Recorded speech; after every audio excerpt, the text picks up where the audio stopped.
Hello students, आज हम farming system and sustainable agriculture के कुछ ऑब्जेक्टिव क्वेश्चंस पर डिस्कस करेंगे। चलिए देखते हैं one by one. First question है, मोनोक्रॉपिंग में शस्य संघनता होती है। तो मोनोक्रॉपिंग क्या होती है कि जब एक ही खेत में एक वर्ष में हम केवल एक ही फसल उगाएं तो उसे मोनोक्रॉपिंग कहते हैं। तो क्योंकि जब फसल एक ही उगाएंगे तो उसको जो है शस्य संघनता यानी क्रॉपिंग इंटेंसिटी कितनी हो जाएगी, 100%। तो एक वर्ष में एक खेत में केवल एक ही फसल उगाना, ये डिफिनीशन भी पूछ सकता है ना, तो ये भी आपको याद रखना है। मोनोक्रॉपिंग में शस्य संघनता कितनी होगी, 100%। फर्स्ट क्वेश्चन का फर्स्ट ऑप्शन सही हो जाएगा। सेकंड क्वेश्चन, धारणीय कृषि, इंग्लिश में इसको सस्टेनेबल एग्रीकल्चर कहते हैं। तो इसकी प्रमुख समस्याएं कौन सी है? तो सस्टेनेबल एग्रीकल्चर जो होती है, इसमें जो है मॉडर्न जो एग्रीकल्चर आजकल हो रही है उसकी तुलना में क्या होता है, प्रोडक्शन कम होता है, जिसमें मतलब जो सिंथेटिक केमिकल्स यूज किए जाते हैं उनसे जो हमारी खेती होती है उसमें प्रोडक्शन ज़्यादा होता है। तो सस्टेनेबल एग्रीकल्चर में कम प्रोडक्शन होने के कारण इसमें लाभ बेनिफिट जो होता है वो कम होता है। तो यही जो है प्रमुख समस्या है जिसके कारण लोग सस्टेनेबल एग्रीकल्चर या ऑर्गेनिक फार्मिंग कम करते हैं। थर्ड क्वेश्चन, एक ही खेत में प्रतिवर्ष एक जैसी ही फसलें बोना कहलाता है। तो मतलब इसका देखिए, मोनोकल्चर और मोनोक्रॉपिंग में यही अंतर है।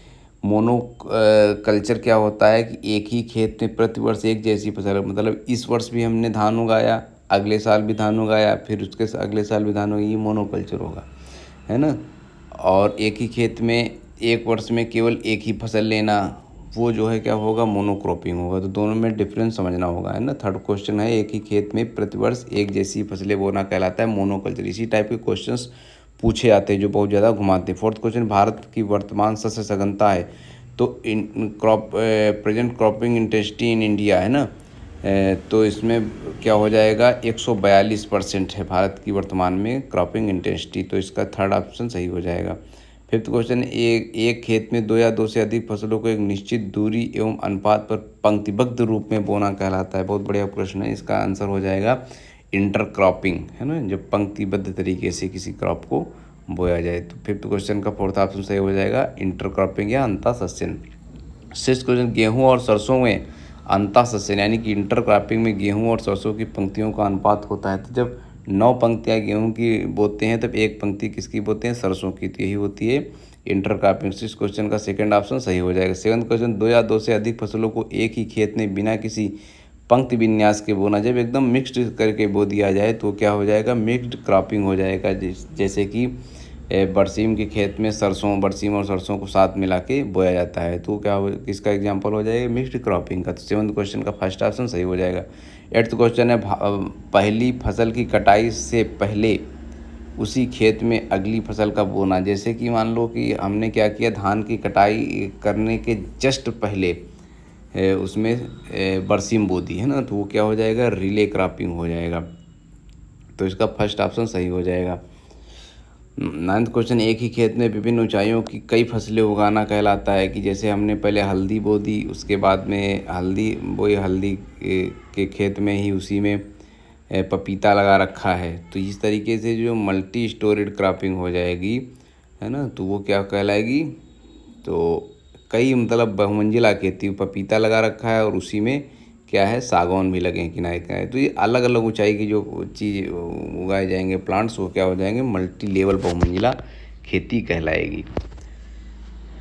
तो नाइन्थ का सेकंड ऑप्शन सही हुआ। टेंथ क्वेश्चन, बिना मिट्टी के नम वायुमंडल में केवल पानी एवं पोषक तत्वों की सहायता से फसलों को उगाना कहलाता है। मतलब एक तरीके से अगर वन लाइन कहें तो हवा में खेती, है ना, तो एरोपोनिक्स कहलाएगा ये, है ना। 10th नंबर का थर्ड ऑप्शन सही हो जाएगा। ये और जो न्यूट्रेंट और वाटर के सॉल्यूशन में सॉइललेस के एग्रीकल्चर की जाए तो क्या होगी, हाइड्रोपोनिक्स, है ना। तो ये सब चीज़ें याद रखनी है अच्छे से। टेरा फार्मिंग मतलब मार्स को जो है, मार्स में एक ऐसा इन्वायरमेंट क्रिएट करना जो फसल उगाने के प्रति अनुकूल हो, तो उसको क्या कहेंगे, टेरा फार्मिंग के अंतर्गत वो आ जाएगा। तो ये तीनों ऑप्शन से 3 क्वेश्चंस बन रहे हैं, इनको समझना होगा अच्छे से। 11th क्वेश्चन, ऑर्गेनिक फार्मिंग का उद्गम स्थान कौन सा है। तो ऑर्गेनिक फार्मिंग का ओरिजिन प्लेस जो है पोलैंड माना जाता है ना, तो इसका 11th का फर्स्ट डी ऑप्शन सही हो जाएगा। 12th क्वेश्चन, जैविक खेती शब्द किसने दिया था। तो लॉर्ड नॉर्थ बोर्न यानी वाल्टर मेंस, इनका नाम वाल्टर मेंस या लॉर्ड नॉर्थ बोर्न ने जो है जैविक खेती शब्द दिया था। 13 नंबर क्वेश्चन, विश्व का पहला जैविक देश कौन सा है? तो जैविक देश देखो, विश्व का पहला कई जगह भूटान लिखा है, कई जगह एस्टोनिया, लेकिन अगर दोनों ऑप्शन आ रहे हैं तो आपको भूटान सही करना होगा, और बाकी वैसे ऑप्शन में एक ही मिलेगा। 14 क्वेश्चन, भारत में ऑर्गेनिक फार्मिंग का जनक किसे माना जाता है? तो सुभाष पालेकर को भारत में ऑर्गेनिक फार्मिंग का जनक माना जाता है। तो 14 क्वेश्चन का बी ऑप्शन सही हो जाएगा। 15 क्वेश्चन, ऑर्गेनिक फार्मिंग के तहत सबसे अधिक क्षेत्रफल वाला भारतीय राज्य कौन सा है? तो देखिए यहाँ पर ये नहीं कह रहा कि कंप्लीट जैविक स्टेट है ना, वो नहीं पूछ रहा है। इसमें क्या पूछ रहा है, कंप्लीट ऑर्गेनिक स्टेट ना पूछ के पूछा सबसे ज़्यादा क्षेत्रफल कहाँ है? तो सबसे ज़्यादा क्षेत्रफल मध्य प्रदेश में, 15 का सी ऑप्शन सही हो जाएगा।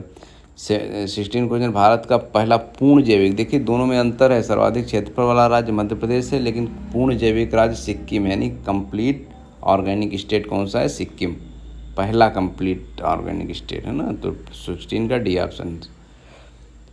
17 question, national centre for organic farming कहाँ स्थित है? तो ये जो है गाजियाबाद में स्थित है, इसका फर्स्ट ऑप्शन सही हो जाएगा। 18 क्वेश्चन, ऑर्गेनिक फार्मिंग के अंतर्गत सर्वाधिक क्षेत्रफल वाला देश कौन सा है? तो ऑर्गेनिक फार्मिंग के अंतर्गत सर्वाधिक क्षेत्रफल वाला देश कौन सा हो जाएगा? ऑस्ट्रेलिया, तो इसका थर्ड ऑप्शन सही हो जाएगा।